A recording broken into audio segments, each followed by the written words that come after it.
Bonjour à toutes et à tous, c'est Mattception. Aujourd'hui je vous explique comment overclocker votre écran si vous avez une carte graphique Nvidia, donc ça ne marchera pas si vous êtes chez AMD. J'en profite aussi pour dire que si vous avez des problèmes lorsque vous overclockez votre écran, je ne me tiens pas responsable des éventuels dégâts que cela pourrait causer. Donc pour commencer ce tutoriel, vous aurez besoin d'ouvrir le panneau de configuration Nvidia, donc clic droit sur le bureau, panneau de configuration Nvidia, dans l'onglet affichage, changer la résolution, sélectionnez la plus élevée et cliquez sur personnaliser.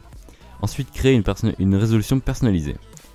Sur la ligne fréquence de rafraîchissement, choisissez 75 Hz, donc il suffit de le taper, ensuite cliquez sur tester pour voir si votre écran supporte cette résolution. Si c'est le cas, je vous propose de monter 5 Hz plus haut et de faire des paliers de 5 Hz pour voir la limite de votre écran. Dans mon cas c'est donc 75 Hz, et donc c'est donc là que je vais m'arrêter.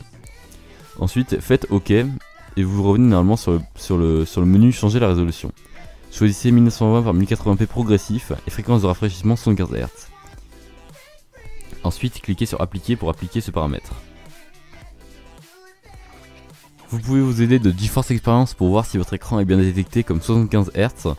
Si c'est le cas, le tour est joué et il vous suffit d'aller voir dans vos jeux pour configurer vos jeux en 75 Hz.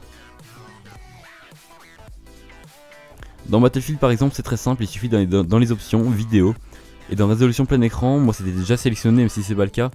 Essayez la résolution la plus élevée que vous pouvez, donc moi dans mon cas il y avait une résolution au-dessus, donc 2560 par 1440p 60 Hz, donc c'est pas celle que je vais utiliser, donc pour jouer maintenant je vais utiliser 75 Hz.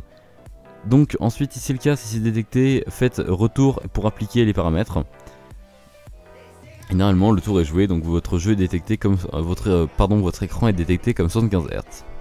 Au niveau du ressenti c'est vraiment plus fluide, on a vraiment un temps de réaction plus élevé. À voir si votre skill sera décuplé par des milliers, je ne pense pas, mais en tout cas c'est vraiment plus agréable à jouer si votre carte graphique permet d'afficher plus de 75 Hz. Cette vidéo est déjà présent terminée, j'espère qu'elle vous aura plu, n'hésitez pas à donner votre ressenti dans les commentaires. N'hésitez pas à me proposer d'autres tutoriels ou si vous avez des questions, c'est bien évident sur Twitter ou dans les commentaires. On se retrouve très bientôt, c'était Mattception, allez salut à tous.